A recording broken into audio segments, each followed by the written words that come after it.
No one outside that gate wants you here. We have a job to do. Where's it coming from? It's coming from everywhere!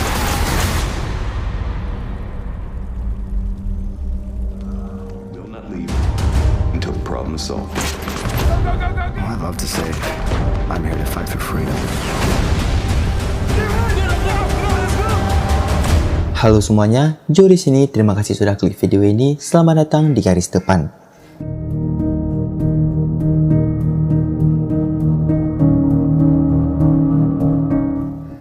Pada episode kali ini kita akan membahas sebuah film yang diangkat dari kisah nyata yang terjadi pada saat invasi Irak di tahun 2003 silam. Kisah berfokus pada seorang pria yang tergabung dalam sebuah regu di Angkatan Darat Amerika Serikat, yang pada akhirnya regu tersebut mendapatkan sebuah misi untuk melindungi sebuah desa dari para pemberontak, serta menyalurkan air untuk warga di sana.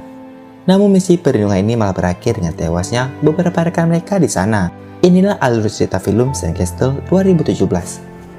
I'd have the rest of my life to tell folks how I made history. Pria ini bernama Matt Ockery. Dia bergabung dengan Angkatan Darat Amerika pada 11 Juli 2001. Sebenarnya, dia bergabung hanya untuk mendapatkan uang kuliah dan tidak menyangka akan berada di Irak. Di sini Matt yang sengaja melukai tangannya agar dirinya dikirim kembali ke Amerika.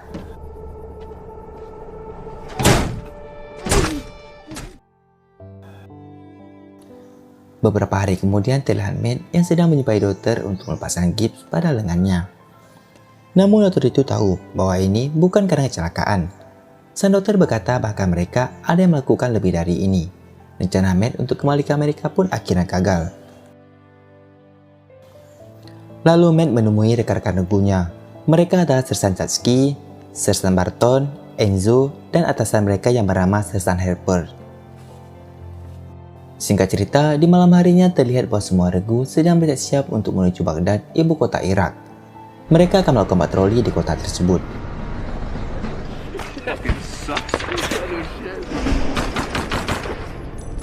Namun kedatangan mereka tidak seperti yang diharapkan, yang dimana mereka disergap dan mendapatkan serangan dari para militan. Setelah mengetahui asal tembakan, Harper bagi regu untuk menyergap penyerang tersebut. Dia akan bersama Enzo dan Barton, sedangkan Chatsky akan bersama Matt menuju ke arah lain.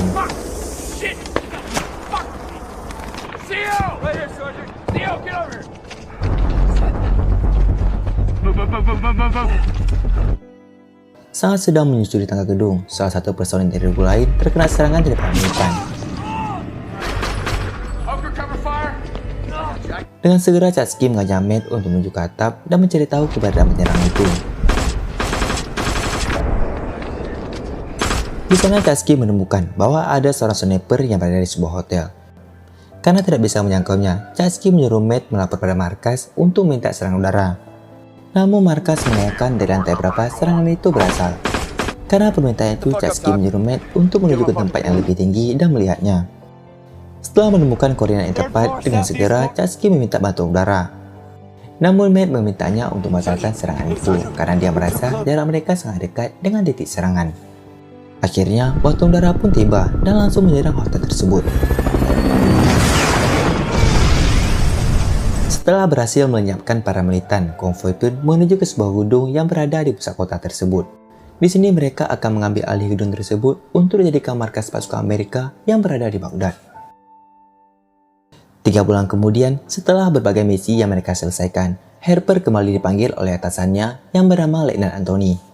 Dia berkata bahwa pagi ini apartemen mereka telah menembak para militan yang berada di stasiun pompa, dan serangan itu mengakibatkan kerusakan pada pompa air di sana. Jadi dia minta Harper dan regunya untuk pergi ke desa Bakuba dan bertemu dengan Kapten Severson untuk membantunya menyalurkan air ke kota. Namun Harper sempat mentah atasannya itu karena dirinya serta rekan regunya sudah membicarakan tentang kembali ke rumah setelah berbagai misi yang mereka selesaikan. Namun apa daya, atasan tetap atasan, misi tetap misi. Letnan Anthony tetap mengirimnya untuk pergi ke desa Bakuba untuk membantu personil di sana dan menyelesaikan misi ini. Di malam harinya, Harper kembali menemui para rekan-rekan regunya untuk membicarakan tentang misi yang diberikan pada mereka. Dia tidak memaksa para bawahannya untuk harus bergabung dalam misi ini. Jika di antara mereka tidak ada yang mau ikut, dia akan mencari pengganti lainnya. Karena merasa bosan dengan misi-misi sebelumnya, Enzo, Chatsky, dan Barton, mereka memutuskan untuk ikut dalam misi tersebut. Sedangkan Matt, dia belum memberikan jawaban apapun. Di halaman markas, Matt kembali menemui Sersan Harper. Dia menanyakan pada Sersan Harper tentang desa Bakuba padanya. Harper menjelaskan pada Matt bahwa desa Bakuba memang masuk dalam zona merah dan tidak banyak personil kita yang berada di sana. Namun kita hanya berada di sana sampai stasiun pompa itu kembali aktif. Dan setelah misi ini selesai, kita akan segera pulang ke rumah. Tetapi Matt berkata, aku berpikir kemungkinan kita menghadapi sesuatu yang lebih besar. Dan aku merasa belum siap untuk itu karena aku tidak setangguh Chatsky dan juga Barton. Bagaimana jika aku tidak ikut dalam misi ini? Sersan Harper menjelaskan, mereka memang tangguh, tetapi aku membutuhkan seseorang yang lebih cerdas yang melihat gambaran lebih besar. Dan aku tidak memaksa para bawahanku untuk ikut dalam misi ini. Semua keputusan ada padamu. Akhirnya Matt memutuskan untuk bergabung dengan regunya dalam misi ini. Mereka segera bergabung dengan regu lainnya, dan konvoi ini dipimpin sendiri oleh Letnan Anthony. No vehicles in or out. Enzo, mount up.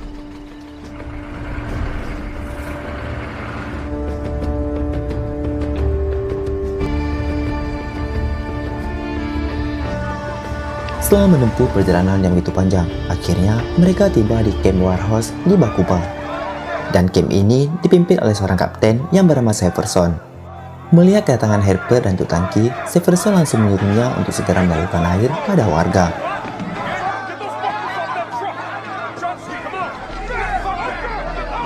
Namun dalam penyaluran air tersebut, Chatsky sempat bentrok dengan salah satu warga.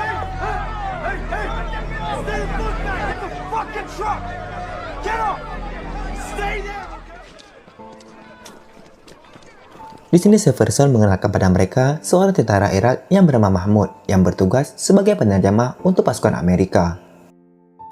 Di dalam barak, Severson juga mengingatkan pada mereka bahwa jangan ada cahaya sedikit pun di saat malam tiba. Sedikit saja penembak jitu Irak melihat cahaya, mereka akan mulai menembak. You're up top. Di pagi harinya, Severson mulai menjelaskan tentang misi yang harus regu Harper lakukan. Mereka harus mengambil air di stasiun pompa sejauh 5 mil dari camp ini dan mendistribusikan sebanyak mungkin untuk warga di sini.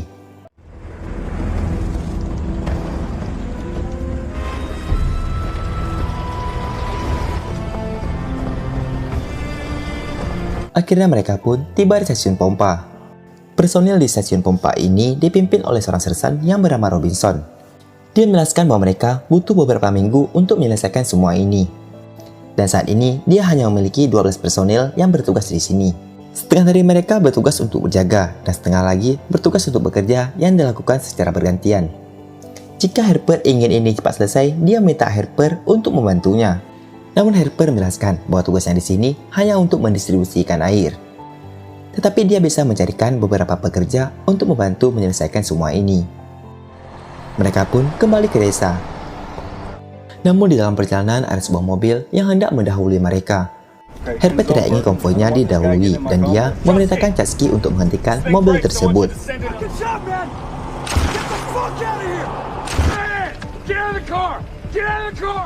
Merasa bahwa pria tersebut adalah seorang teroris, Harper menyuruh Matt untuk menggeledahnya.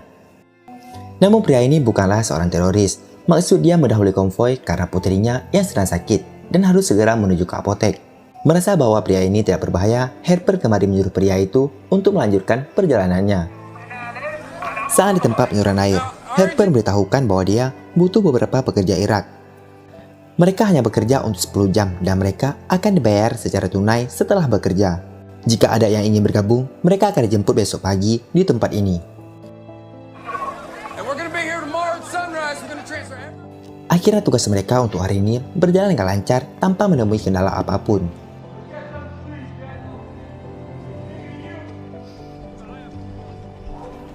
Esok paginya, regu Harper kembali ke tempat penyaluran air. Namun mereka tidak menemukan satu orang pun yang mau bekerja untuk mereka. Akhirnya Harper memutuskan untuk pergi dari tempat itu dan menuju ke stasiun pompa. Di sini Sersan Robinson kembali menemui Harper dan dia bertanya di mana pekerja yang dijanjikan untuknya. Namun Harper menjelaskan bahwa dia dan Kapten Severson akan menemui Sheikh, yaitu orang yang berpengaruh di Bakuba ini.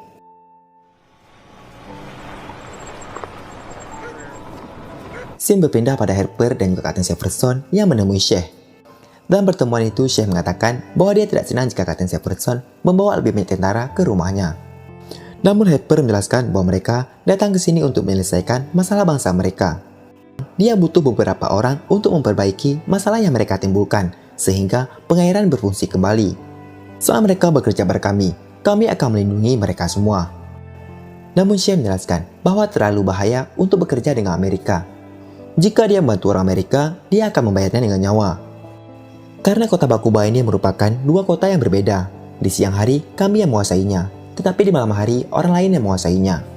Dan warga di sini, mereka tidak percaya pada Amerika, karena ketika malam tiba, kalian tidak bisa melindungi siapapun.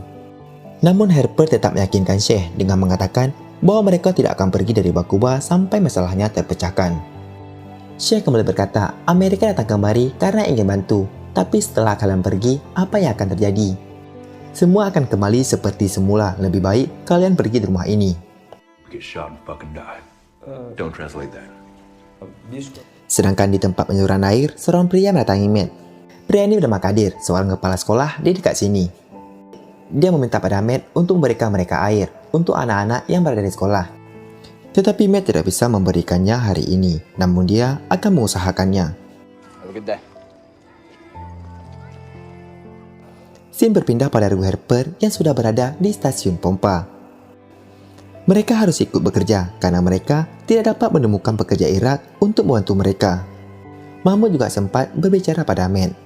Dia berkata bahkan sebelum kalian datang ke sini, petani Sunni dari utara sana mencuri air dari kaum Syiah di Bakuba. Kami tidak bisa mencegahnya. Ini bukan masalah air, ini mengenai warga Sunni dan warga Syiah. Mereka selalu saja menemukan alasan untuk saling bunuh. Akhirnya konvoi pun kembali menuju ke kota. Namun dalam perjalanan menuju kota, mereka mendapatkan serangan dari para militan.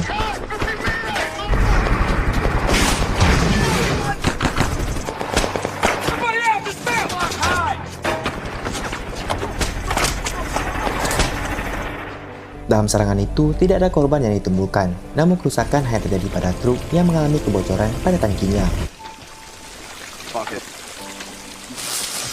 Setelah memperbaiki kembali tangkinya, esoknya mereka kembali menyalurkan air untuk warga di sana. Namun mereka kembali mendapatkan serangan dari segala arah.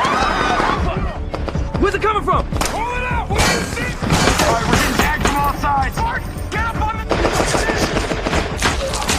Taski yang mengetahui aksi tembakan itu, dia mencoba menuju ke sana. Namun, tembakan dari arah lain mengenai Taski dan menewaskannya. Hari ini mereka kehilangan seorang rekan. Mereka adalah seorang prajurit, kematian memang di depan mata. Harper mengatakan apa yang terjadi hari ini memang sebuah duka yang mendalam, namun besok kita harus bertugas kembali. Esok paginya, Kadir kembali menemui Matt dan dia bertanya mengapa Matt tidak membawakan air untuk mereka. Jika tidak ada air, sekolah itu akan segera ditutup. Matt berkata bahwa dia sudah mengusahakannya, tetapi kalian mengacaukannya, maka berhentilah menembaki kami.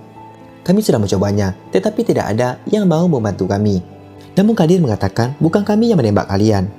Kami ingin hal yang sama dengan kalian. Kami ingin air dan kalian ingin pulang. Mungkin kalian meminta bantuan pada orang yang salah. Matt berpikir mungkin ada benar juga apa yang dikatakan oleh Kadir. Akhirnya Matt menemui Kapten Severson, Sersan Robinson, dan juga Sersan Harper untuk membicarakan apa yang akan dikatakan padanya.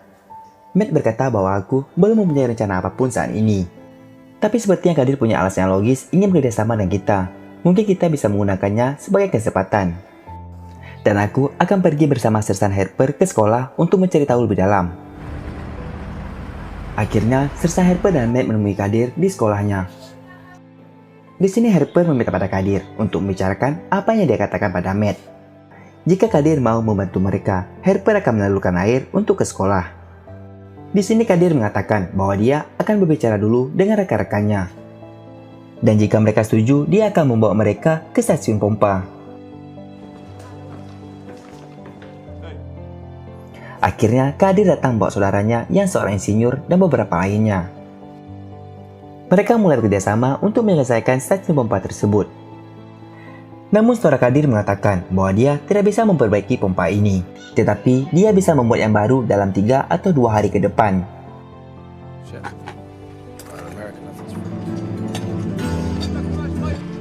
Hari pun berganti. Terlihat bahwa pasukan Amerika yang saling bekerjasama memperbaiki stasiun pompa tersebut. Sekilas terbayang seperti sama sekali tidak terjadi invasi di Irak saat ini. What are you eating? Okay, what the fuck is Kadir and these guys? Namun di hari berikutnya regu Matt mendapatkan kabar buruk dari sekolah Kadir. Ternyata para pemberontak telah membunuh Kadir secara sadis karena dirinya bekerjasama dengan pasukan Amerika. راح وجهالي راح الله اكبر راح يتمت ولدي يا ظالم الله Atas kejadian tersebut, saudara Kadir kembali menemui Matt dan regunya. Dia memberikan pada mereka tentang lokasi markas para pemberontak dan lokasi mereka menyimpan semua senjata. Setelah mengetahui target mereka, Kapten Severson mengatur rencana untuk menyerang markas tersebut. Di malamnya, mereka pun segera menuju ke tempat yang telah ditargetkan.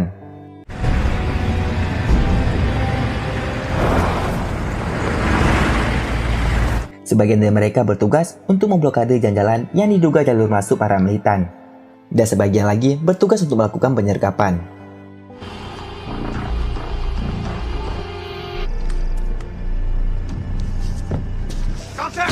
Di sini mereka mulai kontak dengan beberapa militan yang berada di dalam rumah tersebut.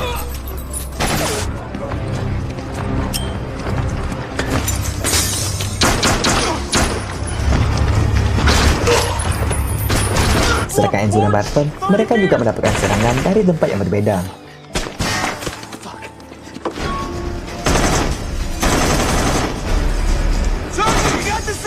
Kapten Severson memerintahkan mereka untuk kembali ke markas. Namun dalam konvoi kembali ke markas, Alfie Enzo terkena serangan RPG. Come on, baby, we gotta get out of here. Come on, boy. Fuck, get him in. Atas serangan tersebut, Enzo mengalami luka serius pada wajahnya dan Barton dalam keadaan kritis akibat ledakan yang mengenai wajah dan tubuhnya. Enzo merasa sangat terpukul melihat temannya yang mengalami kritis akibat serangan RPG itu. Di King Warhorse, Enzo dan Barton langsung diterbangkan ke markas untuk segera mendapatkan penanganan medis. Matt begitu marah kepada para militan atas apa yang telah terjadi pada rekan-rekannya. Setelah kejadian semalam, Matt dan Harper kembali ke stasiun untuk kembali bertugas dan disusul oleh saudara Kadir serta rekan-rekannya. Mereka bekerja seperti biasa tanpa rasa curiga dan waspada.